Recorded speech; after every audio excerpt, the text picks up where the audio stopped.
Hello बच्चों, कैसे हैं आप सब। आज हम कक्षा 8 के भूगोल को पढ़ेंगे। भूगोल की पाठ्य पुस्तक का नाम है हमारे संसाधन। हमारा संसाधन में अध्याय 4 में है कृषि।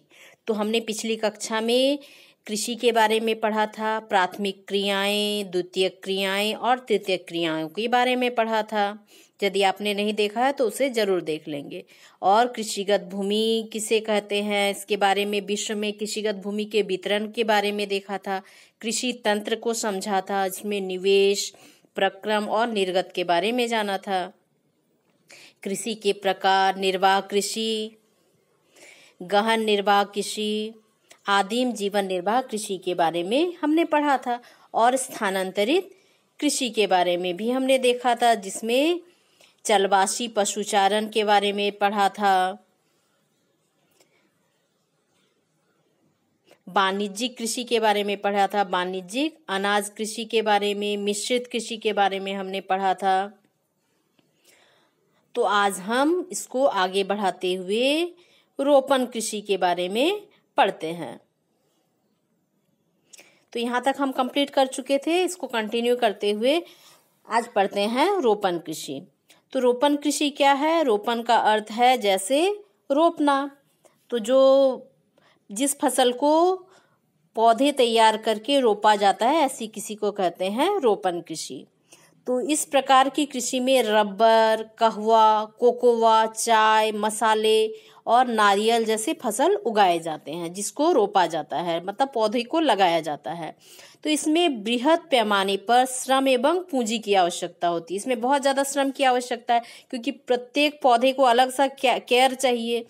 और इसमें पूंजी की भी बहुत आवश्यकता है, क्योंकि एक बहुत बड़े क्षेत्र की आवश्यकता है, मशीनरी की आवश्यकता है। तो फसल उत्पादन का जो प्रसंस्करण है, खेती के निकट ही किया जाता है। उससे जुड़ी सारी क्रियाएं कहाँ होती है? खेती के आसपास ही होती है। तो सभी फसल निर्यात आधारित होते हैं। तो रोपण कृषि में जितने भी फसल को उगाया जाता है, उसको ज़्यादातर निर्यात के लिए उगाया जाता है, ताकि उसको बाहर भेजा जा सके।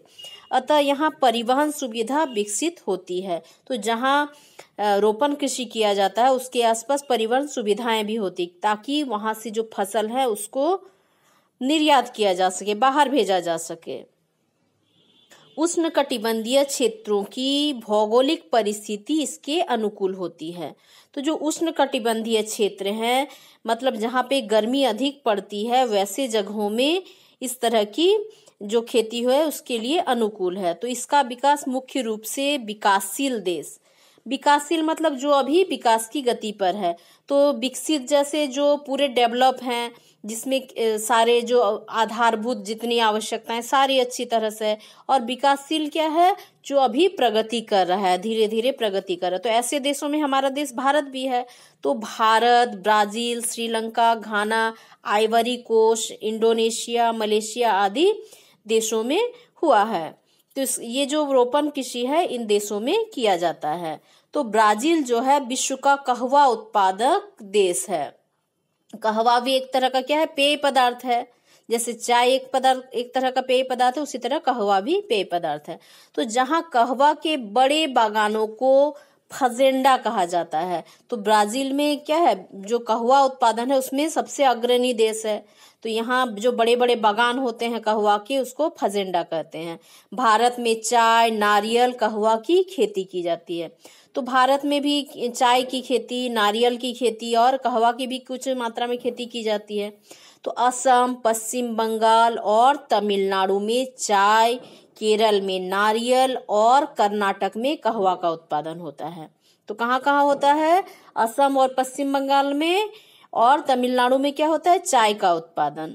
चाय जिसको हम पीते हैं, जो पत्ती का जो उत्पादन होता है, तो होता है इन जगहों में, असम में, पश्चिम बंगाल, तमिलनाडु में। और केरल में नारियल की खेती होती है, नारियल की रोपण कृषि होती है। तो वहाँ क्या किया जाता है? नारियल का उत्पादन किया जाता है। पौधे के बड़े बड़े बागान होते हैं नारियल के, और वहाँ से उत्पादन किया जाता है। और कर्नाटक में कहवा का उत्पादन होता है। तो विश्व की फसल में एवं कृषि उत्पादन पद्धति के आधार पर 13 कृषि प्रदेशों में बांटा गया है। तो जो विश्व में फसल और कृषि उत्पादन होता है उसके पद्धति के आधार पर उसको 13 कृषि क्षेत्रों में बांटा गया है। देखिए यहाँ कहवा रबर का बागान दिख रहा है। तो रबर भी इस तरह से पौधे लगाए जाते हैं और उसको काट कर वहां से उसका रस निकाला जाता है, उसी से रबर तैयार किया जाता है। देखिए भारत में दार्जिलिंग तथा नीलगिरी चाय उत्पादन के लिए तथा चिकमंगलूर क्या है, कहवा उत्पादन के लिए प्रसिद्ध है। ठीक है, अब देखते हैं झारखंड में कृषि प्रकार एवं पद्धति। तो झारखंड में जो कृषि है उसका क्या प्रकार है और कौन सी पद्धति यहाँ उपयोग किया जाता है उसके बारे में देखते हैं। तो क्या है, जलवायु, फसल प्रकार तथा तकनीकी के आधार पर झारखंड में अनेक प्रकार की कृषि पद्धतियों का विकास हुआ है। तो यहाँ की जो जलवायु है, यहाँ का जो मौसम है या फिर जो तकनीकी है मतलब टेक्नोलॉजी है, उसके आधार पर जो झारखंड की कृषि है वो भी अनेक प्रकार की कृषि पद्धति है। झारखंड राज्य में खाद्यान्न फसल चावल और मक्का अधिकांश क्षेत्र में उगाया जाता है। तो झारखंड का मुख्य खाद्य चावल है, मक्का है, इसका अधिक प्रयोग किया जाता है, इसलिए चावल और मक्का का अधिकांश उत्पादन किया जाए। क्योंकि यहाँ क्या है, अधिकतर भूमि पहाड़ी है और या फिर वनों से घिरा हुआ है, तो ये पहाड़ी भूमि में ये मक्का का खेती भी अच्छा होता है। तो यहाँ की कृषि मूलतः जीवन निर्वाह कृषि है। तो झारखंड में कृषि भूमि काफी कम है क्योंकि ये अधिकतर वनों से पहाड़ों से घिरा हुआ है, इसलिए यहाँ जो खेती की जाती है अधिकतर क्या होता है, जीवन निर्वाह कृषि। तो जीवन निर्वाह कृषि आपने आगे पढ़ा है। तो जीवन निर्वाह कृषि ऐसी कृषि होती है जिसमें अपने परिवार का जीवन चलाने के लिए खेती की जाती है। मतलब तकनीकी का इतना कम प्रयोग होता है और जो श्रम का उपयोग होता है वो भी जो घरेलू परिवार के सदस्यों के श्रम का ही प्रयोग होता है। मतलब घर के परिवार के लोग ही मिलकर खेती करते हैं, जिससे उत्पादन क्या होता है, काफी कम होता है और इतना कम होता है कि बस लोगों का घर परिवार ही चल सके, वे बाजार में उसे बेच नहीं पाते हैं उत्पादन कम होने के कारण। तो ये क्या है, ये जीवन निर्वाह कृषि है। तो झारखंड में अधिकांश जगह में जीवन निर्वाह कृषि ही होती है। सिंचाई सुविधा के विकास होने से नगदी फसल तथा सब्जी के उत्पादन में वृद्धि हुई है। लेकिन क्या हुआ, जब सिंचाई की सुविधाएं बढ़ी, सिंचाई के लिए नहरें बनाए गए या फिर जो बोरवेल की खुदाई हुई, चापाकल कुआं बनाए गए, तो इसके जब विकास हुआ, सिंचाई की सुविधाएं उपलब्ध हुई, तो सब्जी और नगदी फसलों की भी झारखंड में खेती होने लगी, इसके उत्पादन में वृद्धि होने लगी। झारखंड को सामान्यतः 6 कृषि प्रदेशों में बांटा गया है। तो ये झारखंड जो है उसको 6 मतलब उसके तकनीकी के आधार पर उसको 6 भागों में बांटा गया है। तो इसमें उत्तरी कोयल घाटी, हजारीबाग पठार, दामोदर घाटी, राजमहल पहाड़ी, रांची पठार, स्वर्णरेखा घाटी और कृषि प्रदेश ये मुख्य हैं। तो ये 6 कृषि प्रदेश हैं झारखंड के, जिसको उसके जलवायु के अनुसार, उसकी जो कृषि पद्धति क्या है उसके अनुसार ये 6 भागों में बांटा गया है। मुख्य फसलें, झारखंड में उगाए जाने वाले जो फसलों की जानकारी शिक्षक एवं अपने आसपास के किसानों से चर्चा कर सकते हैं आप, और प्राप्त जो जानकारी होगा उससे आप चार्ट भी बना सकते हैं। तो आगे हम पहले आप चैप्टर से भी कुछ ले सकते हैं, तो उसको देखते हैं। मुख्य फसलें, देखिए फसलें अनेक प्रकार की होती हैं। क्या होती हैं, खाद्य फसल, रेशेदार फसल या फिर पेय फसल। तो कुछ फसल ऐसी होते हैं जिसको भोजन में खाने के लिए उपयोग किया जाता है, कुछ फसल क्या होते हैं, रेशेदार होते हैं, और कुछ होते हैं पीने के लिए उपयोग किया जाता है। गेहूं, धान, मक्का, ज्वार, बाजरा क्या है, खाद्य फसल है जिनको खाने में उपयोग किया जाता है। और जूट, कपास ये क्या है, रेशेदार फसल। तो जूट से क्या बनाया जाता है, रस्सियां बनाया जाता है, और बहुत सारे सामान, जूट के बोरा भी बनाया जाता है। तो ये बहुत सारी चीजों में उपयोग होता है, जूट का बैग बनता है। और कपास, कपास क्या है, इससे धागा निकालकर कपड़े बनाए जाते हैं। तो ये क्या हो गए, रेशेदार फसल।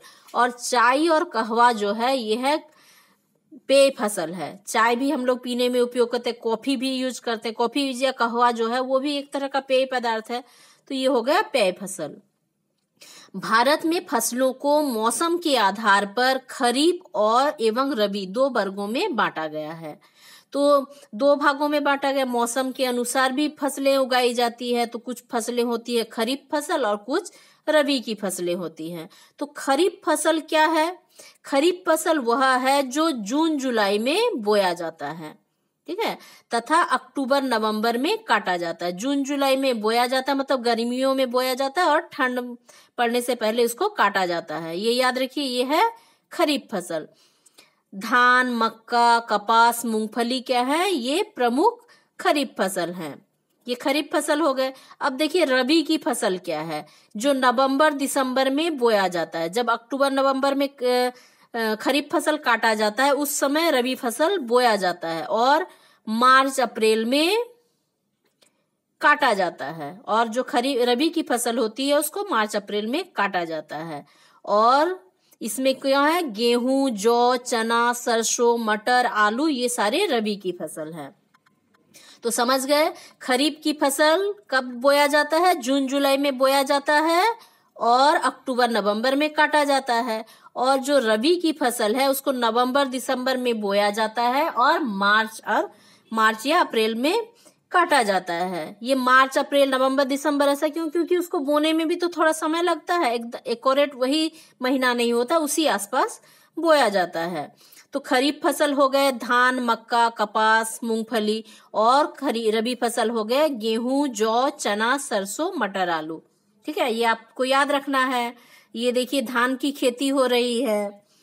धान को क्या किया जाता है? बीज को एक जगह तैयार किया जाता है। जब थोड़े पौधे तैयार हो जाते हैं फिर उसको उठाकर इस तरह से बोया जाता है। एक एक धान के जो पौधे हैं उसको अलग अलग करके पहले यहाँ पूरा कीचड़ कर दिया जाता है, मिट्टी में पानी रोककर यहाँ कीचड़ कर दिया जाता है। और ये देखिए औरतें क्या कर रही हैं? धान के एक एक पौधे को रोपते जा रही हैं। तो इस तरह से धान को लगाया जाता है, ठीक है।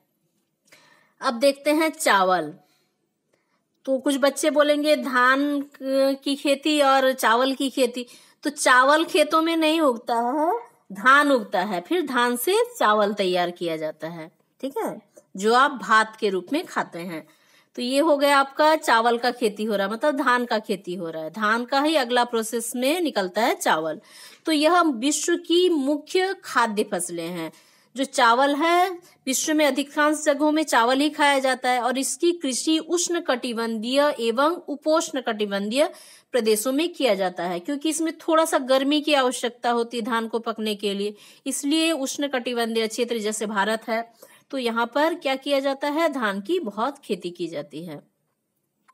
तो इसके लिए उष्ण कटिबंधीय क्षेत्र या फिर उपोष्ण कटिबंधीय क्षेत्र बेस्ट होते हैं। अब भौगोलिक दशा देखिए, चावल उत्पादन के लिए जो तापमान है वो 16 से 27 डिग्री सेल्सियस होना चाहिए, और वर्षा 100 से 200 सेंटीमीटर तथा चिकनी जलोढ़ मिट्टी जिसमें जल रोकने की क्षमता हो, ऐसी मिट्टी इसके लिए उपयुक्त है। तो तापमान 16 से 27 डिग्री तक होना चाहिए, और वर्षा 100 से 200 सेंटीमीटर होनी चाहिए, और जो चिकनी जलोढ़ मिट्टी है जिसमें पानी रोके रहने की क्षमता है, वैसी मिट्टी में धान की खेती होती, क्योंकि धान की खेती के लिए बहुत ज्यादा पानी चाहिए।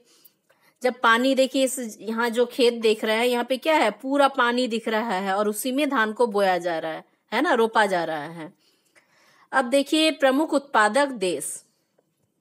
चीन विश्व का सबसे बड़ा चावल उत्पादक देश है, और इसके बाद क्रमशः किसका स्थान है? भारत का। भारत के बाद जापान का, फिर श्रीलंका का, फिर मिस्र का, क्रमशः ये स्थान है। तो जो चीन है चावल के उत्पादन में सबसे आगे है।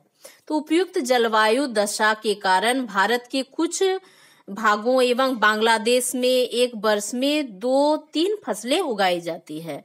तो जो चावल बांग्लादेश है वहां पर मौसम उस अनुकूल है, इसलिए वहां पर 2 से 3 फसल चावल की उगाई जाती है। मतलब एक बार लगाए फिर काट दिए, फिर दूसरा बार लगाए फिर काट दिए, इस तरह से 2 से 3 फसल निकाली जाती है। भारत में पश्चिम बंगाल, बिहार, उत्तर प्रदेश, ओडिशा, आंध्र प्रदेश प्रमुख उत्पादक राज्य हैं चावल के, मतलब धान के। और झारखंड में नदी घाटियों में चावल की कृषि की जाती, क्योंकि वहां सिंचाई सुविधा अधिक है और चावल के लिए क्या है, धान के लिए अधिक पानी की आवश्यकता है। देखिए, छत्तीसगढ़ को भारत का चावल का कटोरा कहते हैं, क्योंकि छत्तीसगढ़ में चावल का बहुत अच्छा उत्पादन होता है, बहुत अधिक मात्रा में। मक्का चावल के बाद झारखंड का दूसरा प्रमुख खाद्य फसल है। पहला है चावल, उसके बाद मक्का। झारखंड में एक विशेष प्रकार की सब्जी रुंगड़ा उगाई जाती है। यह वर्षा काल में मुख्यतः सखुआ वृक्ष के नीचे उगता है। तो एक तरह का सब्जी उगाया जाता है रुंगड़ा। तो इसको, ये जो सखुआ का पेड़ होता है, साल का पेड़ होता है, उसी के नीचे इसको उगाया जाता है। और कब? वर्षा के समय में। अब है गेहूं। विश्व की दूसरी प्रमुख खाद्य फसलें गेहूं है। तो पहला है चावल, दूसरे नंबर पर है गेहूं, जिसका उपयोग खाद्य के रूप में अधिकांश विश्व में अधिकांश देशों में किया जाता है। इसका उत्पादन मुख्य रूप से शीतोष्ण कटिबंधीय प्रदेशों में किया जाता है। शीत उष्ण कटिबंध में जहां थोड़ा ठंड भी हो और थोड़ा गर्मी हो, मतलब बीच का जो क्षेत्र होता है। तो जैसे धान के लिए थोड़ा गर्म वेदर चाहिए, लेकिन गेहूं के लिए थोड़ा ठंडा वेदर चाहिए, इसलिए ये रबी की फसल है, मतलब नवंबर दिसंबर में बोया जा रहा है। भौगोलिक दशा। गेहूं उत्पादन के लिए बोने के समय 14 डिग्री तथा काटने के समय 18 डिग्री सेल्सियस तापमान होना चाहिए। तो जब बोया जाए उस समय लगभग 14 डिग्री के आसपास तापमान होना चाहिए, और जब इसको काटा जाए, जब तैयार हो जाए, काटा जाए, उस समय 18 डिग्री सेल्सियस तक तापमान होना चाहिए उसको पकने के लिए। और इसके लिए 50 से 100 सेंटीमीटर वर्षा चाहिए। जैसे धान के लिए अधिक वर्षा चाहिए, 100 से 200 सेंटीमीटर तक वर्षा चाहिए, लेकिन गेहूं के लिए उसके कंपेयर में थोड़ा कम होने से भी चलेगा। और अपवाहित दोमट मिट्टी। और जैसे धान के लिए क्या है, पानी बहुत चाहिए, पानी जमा हो रहना चाहिए खेतों में, लेकिन इसमें क्या है कि दोमट मिट्टी हो जाएगी जिसमें पानी बहकर चला भी जाए। फसलें पकने के समय पाला रहित रातें तथा तेज धूप उपयुक्त होता है, मतलब रात को पाला रहे और दिन के समय क्या है, तेज धूप भी रहे। जब ये धान गेहूं जब पकेगा उस समय थोड़ा दिन के समय धूप रहना चाहिए और रात के समय पाला, मतलब थोड़ा ठंड रहना चाहिए। प्रमुख उत्पादक देश: संयुक्त राज्य अमेरिका, कनाडा, अर्जेंटीना, रूस, यूक्रेन, ऑस्ट्रेलिया के शीतोष्ण जो घास के मैदान है, यह गेहूं के लिए उपयुक्त है। तो ये जो घास के विस्तृत मैदान है, यहाँ पर वाणिज्यिक खेती की जाती है गेहूं की। ऑस्ट्रेलिया में, यूक्रेन में, जहाँ घास के मैदान है। विश्व के में बसंतकालीन एवं शीतकालीन 2 प्रकार के गेहूं का उत्पादन होता है। तो बसंतकालीन भी होता है और शीतकालीन भी होता है। भारत में शीतकालीन गेहूं उगाया जाता है, लेकिन भारत में शीतकाल में ही गेहूं उगाया जाता है, क्योंकि ये गर्म देश है। बस शीतकाल में क्या है, थोड़ा गेहूं के अनुकूल वेदर हो जाता है। भारत के प्रमुख उत्पादक जो गेहूं उत्पादक राज्य है, उसमें है पंजाब, हरियाणा, उत्तर प्रदेश और बिहार। चावल के बाद गेहूं भारत का दूसरा प्रमुख खाद्य फसल है। चावल के बाद तो हम लोग 2 चीज जानते हैं कि हाँ, चावल, गेहूं, रोटी चावल, ठीक है। तो क्या है, ये बहुत अधिक देश में खाया जाता है। चावल पर प्रमुख है, उसके बाद गेहूं है। अब देखिए मिलेट। मिलेट क्या है? मोटा अनाज, ठीक है। मिलेट को मोटा अनाज भी कहते हैं। तो इसके अंतर्गत मुख्य रूप से क्या आता है, ज्वार, बाजरा और रागी को शामिल किया जाता है। मिलेट में कौन कौन से जो मोटे अनाज होते हैं, ज्वार, बाजरा, रागी, ये सारे मिलेट के अंतर्गत आते हैं। जैसे ये बाजरे का खेत को दिखाया गया है, देखिए यहाँ बाजरे का खेत है। इसके लिए जो भौगोलिक दशा चाहिए, यह अर्ध शुष्क वातावरण में उगाया जाता है, मतलब थोड़ा शुष्क वातावरण में इसकी फसल अच्छी होती है। बाजरा उत्पादन के लिए जो औसत वर्षा है वो 45 सेंटीमीटर तथा तापमान 25 डिग्री सेल्सियस तक उपयुक्त होता है, मतलब बहुत कम वर्षा में भी ये हो जाता है, ठीक है। जो चावल गेहूं के कंपेयर में ये कम वर्षा वाले क्षेत्रों में भी हो जाता है, इसलिए पहाड़ी क्षेत्रों में भी उगाया जा सकता है। और 25 डिग्री सेल्सियस तापमान तक उपयुक्त है, मतलब थोड़ा तापमान भी इसके लिए चाहिए। ज्वार के लिए 30 से 100 सेंटीमीटर वर्षा चाहिए। तो ज्वार के लिए 30 डिग्री से 100 सेंटीमीटर तक वर्षा चाहिए और 20 डिग्री से 32 डिग्री सेल्सियस की तापमान की आवश्यकता होती है। तो इन फसलों के लिए बुआई तथा लाल मिट्टी अधिक उपयुक्त होती है। तो जो बालुई मिट्टी होती है, ऐसी मिट्टी जिसमें बालू का अंश अधिक होता है, मतलब जिसमें पानी नहीं रुकती है, तो वैसी मिट्टी इसके लिए उपयुक्त होती है। फिर लाल जो मिट्टी होती है उसमें ये फसल अच्छे से उगते हैं। तो आप सोच रहे होंगे ये सब चीज हमारे सिलेबस में क्यों दिया गया है। तो हम तो भोजन के बिना नहीं रह सकते, जीवित रहने के लिए भोजन चाहिए। तो हम जो भोजन ग्रहण करते हैं उसके बारे में हमको कुछ जानकारी होनी चाहिए, इसीलिए ये सारी चीज आपके सिलेबस में रखा गया है। अब देखिए हो गया भौगोलिक दशा। अब देखते हैं उत्पादक देश। जो मिलेट है, मोटा अनाज है, उसके उत्पादक देश भारत, नाइजीरिया, माली, चीन इसके प्रमुख उत्पादक देश हैं। भारत में राजस्थान बाजरा का, देखिए मक्के के खेत, मकई जो खाते हैं ना आप, भुट्टा, तो उसी के खेत हैं। ये छोटे छोटे ये पौधे हैं और ये देखिए भुट्टा लगा हुआ है, तो ये है भुट्टा का पौधा या फिर मक्के का। तो भारत के राजस्थान में बाजरा का उत्पादन बहुत अच्छा होता है। तो सबसे बड़ा उत्पादक देश राज्य है राजस्थान बाजरे के उत्पादन में। उत्तर प्रदेश, महाराष्ट्र, गुजरात अन्य प्रमुख उत्पादक राज्य हैं जो मोटे अनाज का उत्पादन करते हैं। ज्वार का सबसे बड़ा उत्पादक राज्य है महाराष्ट्र तथा रागी का कर्नाटक। तो महाराष्ट्र में ज्वार बहुत अधिक उत्पादन किया जाता है और कर्नाटक में रागी का उत्पादन होता है। अब देखिए मक्का, ऊपर देखे ना आपने मकई का जो खेत, मक्का का मूल स्थान है मैक्सिको। मक्का का मूल स्थान कहाँ है? मैक्सिको। और यह मुख्य जो प्रमुख उपोष्ण कटिबंध का पौधा है। ये किसका है? उपोष्ण कटिबंधीय पौधा है। तो ये जो कटिबंध के बारे में आप इसको भूगोल में और अच्छे से पढ़ेंगे, जो आगे चैप्टर में आपने पढ़ा भी है। मक्का के लिए 18 से 27 डिग्री सेल्सियस तापमान चाहिए। तो मक्का के लिए 18 से 27 डिग्री तक तापमान चाहिए और 60 से 100 सेंटीमीटर वर्षा चाहिए।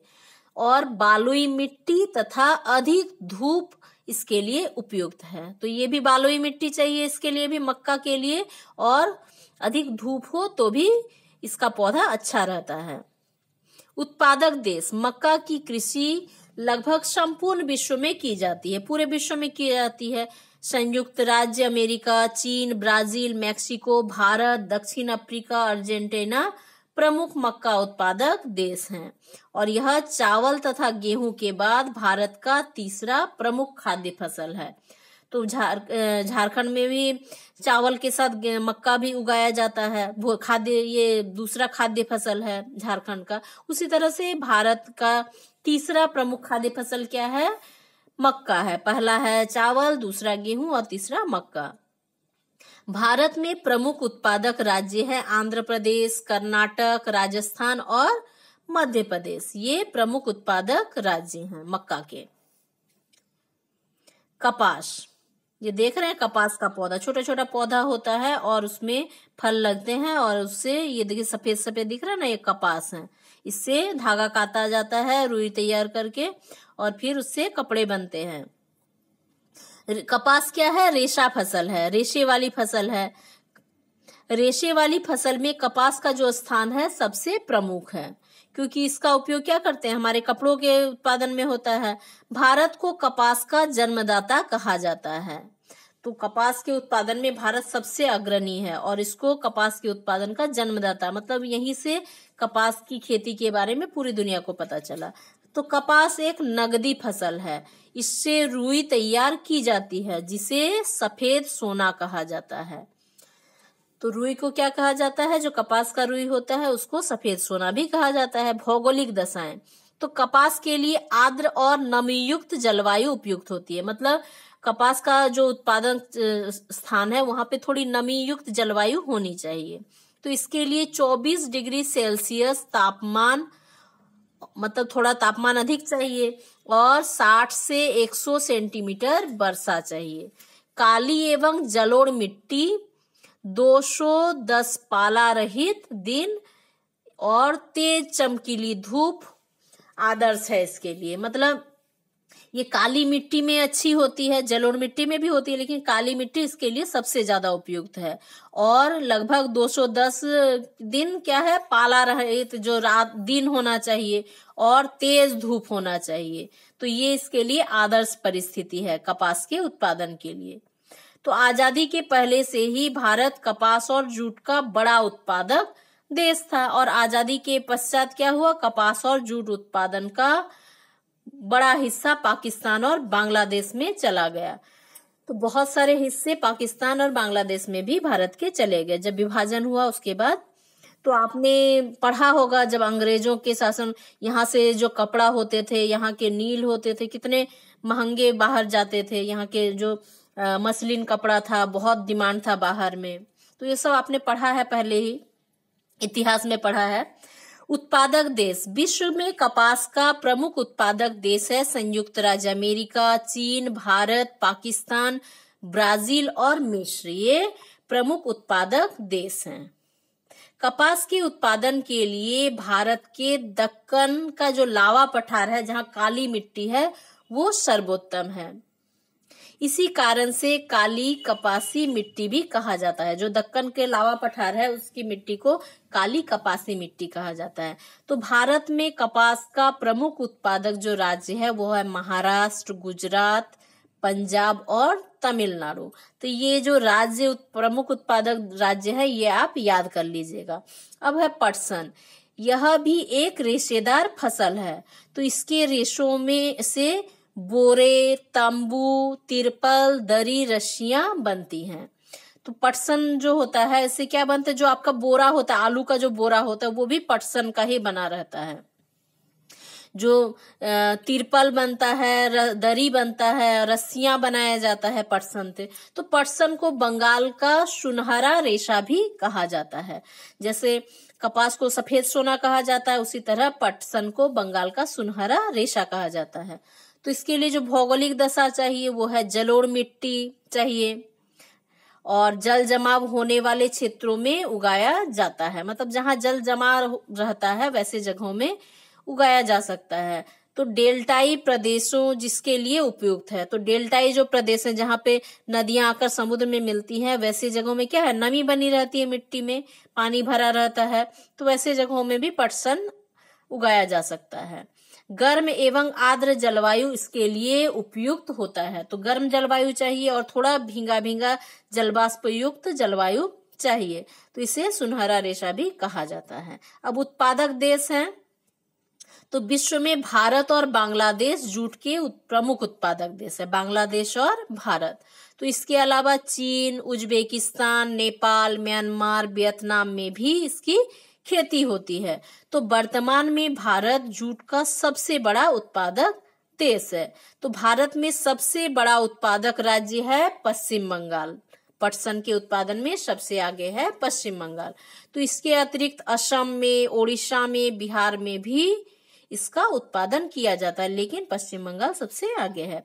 अब देखिए कॉफी की, ये है कॉफी या फिर कहवा, ठीक है। ये छोटे छोटे फल होते हैं, इसी से कहवा तैयार होता है, कॉफी तैयार होता है। अब कॉफी का देखते हैं, तो इससे सभी परिचित हैं कॉफी से। तो कॉफी क्या है, रोपण कृषि की फसल है। इसको रोपा जाता है, इसको बागान बगीचे होते हैं कॉफी के। तो चाय के बाद यह विश्व का दूसरा प्रमुख पेय पदार्थ है, पेय फसल है, और यह उष्ण जलवायु में उगाया जाता है। इसके लिए जो जलवायु होनी चाहिए वो गर्म होनी चाहिए, जो कॉफी के उत्पादन या कहवा के उत्पादन के लिए। भौगोलिक दशा क्या चाहिए, कॉफी उत्पादन के लिए 25 डिग्री से 30 डिग्री सेल्सियस तापमान चाहिए, 150 से 200 सेंटीमीटर वर्षा चाहिए, और पर्वतीय जो ढाल है वहां आदर्श स्थिति है इसके उत्पादन के लिए, ठीक है। तो कॉफी के पौधे की खोज इथोपिया के कफा प्रांत में हुई थी। तो कॉफी में कैफीन नामक एक तत्व पाया जाता है। तो ब्राजील को क्या कहते हैं, विश्व का कॉफी का कटोरा कहा जाता है, क्योंकि ब्राजील में कॉफी का उत्पादन बहुत अधिक होता है, और ब्राजील क्या बहुत गर्म जगह है, और कॉफी के लिए गर्म जलवायु चाहिए। अब उत्पादक देश, Brazil, Colombia, Bharat, Mexico, Vietnam, Ethiopia, Indonesia आदि प्रमुख उत्पादक देश हैं कॉफी के। तो भारत में कर्नाटक सबसे बड़ा कॉफी उत्पादक राज्य है, क्योंकि कर्नाटक भी एक गर्म राज्य है, तो यहाँ कॉफी उत्पादन भारत में सबसे अधिक होता है। केरल, तमिलनाडु में भी इसका उत्पादन किया जाता है। अब नेक्स्ट जो पेय फसल है वो है चाय। ठीक है, चाय की रोपण कृषि। देखिए इस तरह से छोटे झाड़ होते हैं चाय के, और उसमें से पत्तियों को चुना जाता है। देखिए यहाँ महिलाएं क्या कर रही है, झुड़ी लेके क्या कर रही है, बास्केट लेकर पत्ते को चुन रही हैं। चाय विश्व का सर्वाधिक प्रचलित पेय फसल है। तो चाय से सभी बच्चे परिचित हैं। यह बागानों में उगाया जाता है, इसके बड़े बड़े बागीचे होते हैं। देखिए इसके लिए भौगोलिक दशा क्या चाहिए, चाय उत्पादन के लिए आदर्श तापमान 21 डिग्री सेल्सियस से 29 डिग्री सेल्सियस होना चाहिए, और वर्षा 150 से 250 सेंटीमीटर उपयुक्त है। तो इसके लिए क्या है, पर्वतीय जो ढाल है जहाँ जल का जमाव नहीं होता, जहाँ पे पानी बहकर नीचे चले जाती हैं, मतलब वैसे जगहों में पानी जमा होने से क्या होगा, पौधे खराब हो जाएंगे। तो ढालू जो पर्वतीय ढाल है वहां पर ऐसे बागीचे होते हैं चाय के। पर्वतीय मिट्टी इसके लिए अम्ल की मात्रा हो उपयुक्त होता है। तो पर्वतीय मिट्टी जिसमें अम्ल थोड़ी मात्रा में हो वैसा मिट्टी इसके लिए अच्छा रहता है। और चाय के पौधे से पत्तियों को तोड़ते समय अधिक संख्या में श्रमिकों की आवश्यकता होती है, क्योंकि एक एक पत्ता को तोड़ा जाता है चुन चुन कर, तो इसके लिए बहुत ज्यादा श्रमिकों की आवश्यकता होती है, और इसको हाथ से तोड़ा जाता है। विश्व प्रसिद्ध ओलंग चाय ताइवान में पैदा किया जाता है। जो फेमस ओलंग चाय है वो ताइवान में उगाया जाता है। उत्पादक देश, विश्व में चाय का प्रमुख उत्पादक देश है चीन, भारत, श्रीलंका, केनिया, तुर्की, इंडोनेशिया, वियतनाम, म्यांमार और बांग्लादेश। तो वर्तमान में भारत चीन के बाद दूसरा बड़ा चाय उत्पादक देश है। तो चीन सबसे बड़ा उत्पादक देश है, उसके बाद भारत दूसरे नंबर पर है चाय उत्पादन में आगे। ठीक है, दूसरा चाय उत्पादक बड़ा देश है। तो भारत में चाय का सर्वाधिक उत्पादन असम में होता है, और इसके अतिरिक्त पश्चिम बंगाल, तमिलनाडु, त्रिपुरा, केरल आदि राज्यों में भी चाय की कृषि की जाती है। ठीक है, चाय की शुरुआत चीन से हुई थी। ऐसा कहा जाता है कि एक दिन चीन के सम्राट सेन्नुंग के सामने गर्म पानी के प्याला में कुछ सूखी पत्तियां आकर गिरी। ठीक है, तो जो वहां के सम्राट थे सेन्नुंग, वे चाय गर्म पानी पी क्या जो प्याला था उसमें क्या हुआ कि कुछ सूखी पत्ती आकर वहां गिर गई, और जिससे पानी का जो रंग था वो बदल गया, और उन्होंने उसकी चुस्की ली। जब उसको उन्होंने पिया तो उसका स्वाद उनको बहुत पसंद आया, और यहीं से हुआ चाय की शुरुआत, ऐसा माना जाता है। ठीक है, और विश्व कृषि विकास, कृषि का विकास किस तरह से होता है देखिए अब। तेजी से बढ़ रही जो जनसंख्या है उसकी बढ़ती मांग को पूरा करने के लिए कृषि का विकास आवश्यक है, क्योंकि जनसंख्या इतना वृद्धि हो रही है लेकिन भूमि, कृषि भूमि तो सेम है। तो पहले जितना उत्पादन होता था अब भी यदि उतना उत्पादन हो तो क्या होगा, लोगों को भोजन का अभाव हो जाएगा। इसलिए जितनी तेजी से जनसंख्या बढ़ रही है भोजन का मांग भी बढ़ रहा है, और इसलिए कृषि का विकास भी आवश्यक है। इसमें उत्पादन भी बढ़ना होगा, तब जाके सभी लोगों को भोजन की आपूर्ति हो पाएगी। तो इसके लिए कई प्रकार के प्रयास किए जाते हैं, जैसे बोए गए क्षेत्रों में विस्तार, मतलब जिसमें खेती किया जाता है उसके क्षेत्रफल में को बढ़ाया जाता है, मतलब किसी क्षेत्रों को बढ़ाया जाए। सिंचाई की सुविधा में विस्तार, सिंचाई की अधिक से सुविधा की जाए जिससे उत्पादन बढ़े। बोई गई फसलों की संख्या में वृद्धि करके, उर्वरकों की समुचित उपयोग करके, उच्च उपज देने वाले बीजों का प्रयोग जिससे उत्पादन में वृद्धि हो, और कृषि का मशीनीकरण, कृषि में मशीनों का प्रयोग जिससे क्या होगा, उत्पादन में वृद्धि होगी और खाद्य फसलों की जो कमी है वो पूरी होगी। तो कृषि के विकास का मुख्य लक्ष्य खाद्य सुरक्षा को मजबूत करना है, मतलब सभी लोगों को भोजन उपलब्ध हो जाए, ऐसा इसका मुख्य लक्ष्य है। लोगों को सस्ती दर पर पर्याप्त मात्रा में खाद्य पदार्थ उपलब्ध कराना है ताकि लोगों को खाद्य एवं पोषण सुरक्षा मिले। तो उपज अधिक होगा तो लोगों को जितना उपज अधिक होगा उतना क्या होगा, फसलों का कीमत भी कम होगा, तो कम कीमत पर लोगों को भोजन उपलब्ध होगा, जिससे कुपोषण खत्म होगा, लोगों को खाद्य पोषण सुरक्षा प्राप्त होगी, जिससे वे सम्मान के साथ जी सकेंगे और तभी देश भी विकास हो सकता है। एक भूखा व्यक्ति तो देश के उन्नति में योगदान नहीं दे सकता है, तो एक स्वस्थ व्यक्ति ही देश को उन्नत बना सकता है। इसलिए खाद्य जो सुरक्षा है वो उपलब्ध कराने के लिए कृषि का विकास करना आवश्यक है। तो ये आप भी मानते हैं, क्योंकि जब एक व्यक्ति स्वस्थ रहेगा तो वो अधिक काम भी कर सकेगा और उसका मस्तिष्क भी अच्छे से काम कर सकेगा। तो बच्चों, क्या आपने कभी सोचा है कि जो विकसित देशों के किसान किस प्रकार से खेती करते हैं? तो हमारा देश तो विकासशील है, लेकिन जो विकसित देश हैं वहाँ के जो किसान हैं वे किस तरह से खेती करते हैं, वे खेती करके जो हमारे देश की खेती से किस प्रकार से वो अलग है, तो हम लोग उसके बारे में भी थोड़ा जानते हैं। तो भारत और संयुक्त राज्य अमेरिका के एक फार्म का अध्ययन कर जो वस्तु स्थिति है कि किस तरह से खेती किया जाता है, उसमें अंतर क्या है, उसके बारे में थोड़ा जानने का प्रयास करते हैं। तो उसके लिए दो फार्मों का कंपेयर करते हैं, एक भारत का फार्म है और दूसरा है संयुक्त राज्य अमेरिका का फार्म है। तो पहले हम भारत के फार्म के बारे में जानते हैं। तो उत्तर प्रदेश के गाजीपुर में आदिलाबाद एक छोटा सा गांव है, ठीक है। मुन्नालाल इस गांव का छोटा किसान है।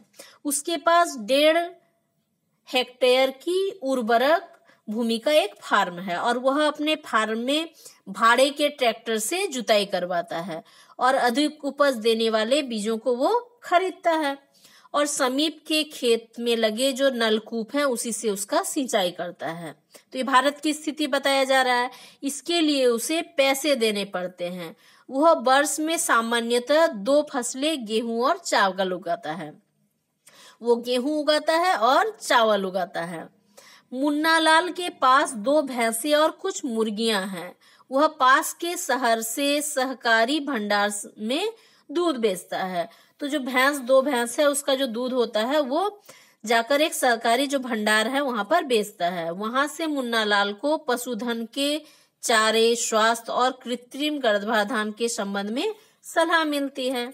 और मुन्नालाल क्या करता है, कभी कभी बैंक या सहकारी समिति से कृषि कार्य हेतु ऋण भी लेता है। बैंकों से ऋण भी लेता है किसी काम के लिए, क्योंकि बहुत सारा पैसा चाहिए, क्योंकि उसको भाड़े से ट्रैक्टर चलाना है, भाड़े के नलकूप से पानी लेना है, अच्छे बीज लेना है, तो उसके लिए काफी पैसा चाहिए। इसके लिए वो ऋण भी लेता है। वह अपने उत्पादों को निकट के शहरों के मंडी में बेचता है और अधिकांश किसानों के पास भंडारण की भी सुविधा नहीं है और जिसके कारण क्या है, बाजार अनुकूल ना होने पर भी वो क्या करता है, अपने उत्पादन को बेच देता है, क्योंकि उसके पास रखने की उसको सुविधा नहीं है कि उसको स्टोर करके रख सके। इसलिए बाजार में चाहे उसका कीमत घट जाए लेकिन उसको अपने चीजों को बेच ही देना पड़ता है। ये हो गया भारत की स्थिति। अब देखते हैं संयुक्त राज्य अमेरिका की एक फार्म की स्थिति। संयुक्त राज्य अमेरिका के मध्य पश्चिम में स्थित आयोवा राज्य का एक किसान जो होरम के पास 300 हेक्टेयर भूमि है। तो एक किसान है जिसके पास 300 हेक्टेयर भूमि है। वह अपने फार्म हाउस में ही रहता है और जहां उसकी भूमि है वहीं उसका फार्म हाउस है और वो वहीं रहता है। वह मुख्यतः मक्का, सोयाबीन, गेहूं, चुकंदर उगाता है। वह अपने खेती की जो मिट्टी को जांच के लिए समय समय पर प्रयोगशाला में भी भेज देता है, जिससे उसको पता चलता है कि मिट्टी का जो पोषक तत्व है वो कितना है। तो वह अपने खेतों में मक्का तब उगाता है जब वह आश्वस्त हो जाता है कि मिट्टी में जल इस फसल के लिए आवश्यकता को पूरा कर देंगी। जब वो जांच कराता है मिट्टी का, तो जब उसको लगता है कि अब मक्का के लिए अनुकूल है तब वो मक्का उगाता है। और पीड़कों पर नियंत्रण के लिए अत्याधुनिक तरीके से पीड़कनाशी का छिड़काव करता है। देखिए यहाँ पे छिड़काव कर रहा है ना कीटनाशक का, देखिए इससे छिड़काव कर रहा है पूरे फसलों के ऊपर। तो आधुनिक तरीके से वो खेतों पर छिड़काव करता है जो होरन के पास एक कंप्यूटर भी है, उसके पास एक कंप्यूटर है जो उपग्रह से जुड़ा हुआ है। तो यह उसे खेतों की यथार्थ तस्वीरें देता है, जिसके अनुसार वह पीड़कनाशक तथा उर्वरकों का आवश्यकता अनुसार प्रयोग करता है। जब उसको लगता है कि उसके फसलों को नुकसान हो रहा है कीड़ों से, तब ही वो इसका प्रयोग करता है। वह अपने खेतों में ट्रैक्टर, बीज बोने की मशीन, समतलक, संयुक्त हार्वेस्टर, थ्रेशर का भी उपयोग करता है। मतलब आधुनिक मशीनें हैं उसके पास सारे चीजों के लिए। तो अनाज का फार्म हाउस में बने अनाज भंडारों में एकत्रित कर, उसके पास भंडारण करने की भी व्यवस्था है। तो वो क्या करता है, जो उपज होता है उसको भंडार करके रख देता है तथा आवश्यकता अनुसार बाजार में भेजता है। और जब उसकी कीमत अधिक हो उस समय वो बाजार में उसको बेचता है, बाकी समय क्या करता है, अपने स्टोर में भंडार करके रखता है। तो इस प्रकार हम देखते हैं कि संयुक्त राज्य अमेरिका में किसान क्या है, एक व्यवसायी की तरह काम करता है और ना कि वह एक खेतीहर किसान की तरह। तो भारत में क्या है कि खेतीहर किसान की तरह काम करता है, लेकिन जो अमेरिका में क्या करते हैं, जो किसान है वो व्यवसायी के रूप में काम करता है। तो देखा आपने कि दोनों में कितना ज्यादा अंतर है। अब आप समझ गए होंगे दोनों में किस तरह का अंतर है, एक विकासशील देश के किसान में और एक विकसित देश के किसान में। अब मंजू की सफलता की कहानी भी देखते हैं, ठीक है। तो मंजू बोबोंगा झारखंड के पश्चिम सिंहभूम जिले के जगन्नाथपुर प्रखंड के एक छोटे से गांव बड़ा नंदा में रहती है। तो इसके पास क्या है, 0.5 एकड़ की एक बाड़ी है, मतलब बगीचा है, तथा 1 हेक्टेयर का एक धान का खेत है। 1 हेक्टेयर का धान खेत है और एक बगीचा है 0.5 एकड़ का। इन दोनों से उन्हें अपने परिवार के लिए स्थायी आय हो जाती है। तो अपने जो बाड़ी है बगीचा में वो सलजम, मिर्च, गाजर, पालक, पत्ता गोभी, फूल गोभी, टमाटर और बैगन उपजाती है। ऐसा सब सिर्फ कुछ वर्षों पूर्व 2009 में शुरू हुआ। तो ये पहले नहीं ऐसा होता था, 2009 से ये उसने करना शुरू किया। तो इससे पहले उसके पिता गंगाराम बोबांगा पिछले 20 सालों से क्या कर रहे थे, पारंपरिक कृषि करते आ रहे थे, जैसा पुराने समय से किसान करते आए हैं। वास्तव में वे खेती के अन्य आधुनिक तरीकों से अनभिज्ञ थे, उनको पता ही नहीं था कि क्या आधुनिक तरीका है, और वे ये भी नहीं जानते थे कि कैसे बिचौलियों के बिना सीधे बाजार से अच्छे दामों पर उत्पाद बेचे जा सकते हैं। और भारत में क्या है, बीच में बिचौली बहुत होते हैं कि जो खेतों से सामान को खरीद के ले जाते हैं, जिससे क्या होता है, किसानों से सस्ते लेते हैं और बाजार में वे अधिक दामों पर बेचते हैं, जिससे किसान को लाभ नहीं हो पाता। लेकिन जब जागरूकता आती है लोगों में, तो वो बिचौलियों को ना देकर अपने सामान सीधे मंडी में बेचते हैं। सन 2008 में कृषि विज्ञान केंद्र KYK ने जगन्नाथपुर में कार्बोनिक कृषि पर एक प्रशिक्षण कार्यक्रम आयोजित किया। तो कृषि विज्ञान केंद्र द्वारा 2008 में जगन्नाथपुर में क्या दिया गया, एक ट्रेनिंग दिया गया। तो मंजू ने अपने पिता के साथ उसमें भाग लिया। कृषि विज्ञान केंद्र KYK के वैज्ञानिकों ने मंजू का उत्सुकता देखते हुए 1000 केंचुओं से उनकी मदद की। उन्होंने क्या किया, 1000 केंचुआ उनको दिया। उन्हें बर्मी कंपोस्ट मतलब केंचुआ खाद बनाने और उपयोग करने हेतु प्रोत्साहित किया। तो मंजू और उसके पिता को सपोर्ट करने के लिए कृषि विज्ञान केंद्र से 1000 केंचुआ दिया गया। केंचुआ क्या करते हैं, खाद तैयार करने में मदद करते हैं, मिट्टी की उपजाऊपन को और ज्यादा बढ़ा देते हैं। इससे क्या तैयार होता है, बर्मी कंपोस्ट या केंचुआ खाद। बर्मी कंपोस्ट बनाने के बाद मंजू ने उसे अपनी बाड़ी में मटर छीमी के पौधे में डाला। तो मंजू ने बर्मी कंपोस्ट बनाया और फिर उसको क्या किया, जो उसके बगीचे में मटर का पौधा लगा था उसमें उसने वो खाद डाला और उसकी फसल बहुत अच्छी हुई। जब ये खाद डाला गया तो उसकी फसल जो थी बहुत अच्छी हुई और मीठे स्वाद के कारण उन्हें आमदनी भी अधिक हुई और उसका स्वाद भी बढ़ गया, जिसके कारण क्या हुआ, उसका मूल्य बहुत बढ़ गया। इसके बाद मंजू ने पीछे मुड़कर नहीं देखा। मटर छीमी के फसल की सफलता के पश्चात मंजू के परिवार ने मिश्रित खेती की शुरुआत की। मिश्रित खेती क्या है कि एक से अधिक फसलों को उपजाना। पड़ोस की 0.5 एकड़ की जमीन को लीज में ले लिया, मतलब उनको लीज में ले लिया, मतलब भाड़े में ले लिया। कुछ 12 प्रकार की सब्जियों की खेती होने लगी और मंजू और उसके पिता मिलकर क्या करने लगे, 12 तरह की सब्जी की खेती करने लगे। और उनके पास तो वर्मी कंपोस्ट था ही। इसमें से 6 प्रकार की सब्जियों का उत्पादन निरंतरता के साथ होने लगा, तो लगातार खेती करने लगे और परिवार की आय 6,000 रुपया प्रति माह बढ़ गई। तो जो पहले आय होती थी उससे 6,000 रुपया और भी बढ़ गया। मंजू के कदम यहाँ नहीं रुके। जब उसको ये सारी चीज समझने लगी, प्रॉफिट होने लगा, तो वो और ज्यादा कुछ करना चाहती थी। उसने सारे गांव वालों को कार्बनिक जैविक खेती करने के लिए प्रेरित करना शुरू कर दिया। अब उसके गांव के किसान खरपतवार को जलाने के बजाय क्या करते हैं, वर्मी कंपोस्ट बनाते हैं। वो केचुआ की सहायता से जो खाद बनाया जाता है, रासायनिक खाद का उपयोग ना करके ये जैविक खाद का प्रयोग करने लगे। और वो मंजू ने अपने गांव के लोगों को भी इसके लिए प्रेरित किया। तो इस कार्य के लिए मंजू को जिले का सर्वश्रेष्ठ महिला कृषक चुना गया और ATMA कृषि प्रौद्योगिकी प्रबंधन अभिकरण के द्वारा उन्हें 25,000 रुपए का पुरस्कार दिया गया। तो मंजू के द्वारा जो कार्य किया गया था लोगों को जागरूक करने का और खुद इतनी अच्छी खेती की, तो इसके लिए उनको पुरस्कार भी मिला। तो अब मंजू ने वर्मी कंपोस्ट बनाकर किसानों को बेचना भी शुरू किया। वो खुद तो अपने फसलों में इसका उपयोग करती थी, साथ ही ये वो खाद बनाकर किसानों को बेचती थी, जिससे दूसरे किसानों को भी लाभ हो और उनके मंजू के आय में भी बढ़ोतरी हो। तो जब वो वर्मी कंपोस्ट बनाकर बेचती थी तो उसकी वार्षिक आय 15,000 से 20,000 रुपए बढ़ गई।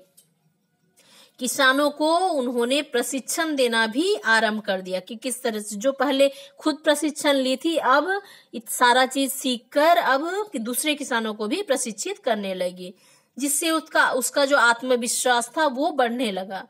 बिरसा कृषि विश्वविद्यालय के द्वारा भी मंजू को सर्वश्रेष्ठ आत्मनिर्भर महिला कृषक का पुरस्कार दिया गया। तो मंजू की कहानी से काफी सीखने को मिल सकती है। तो आप यदि आपके यदि बगीचे हैं तो आप भी ऐसा शुरुआत कर सकते हैं, इस तरह का जैविक खेती करके छोटे स्तर से शुरू करके फिर आगे भी बढ़ सकते हैं। तो ऐसा नहीं कि आप ही को करना है, तो आप अपने माता पिता को भी इसके लिए प्रेरित कर सकते हैं।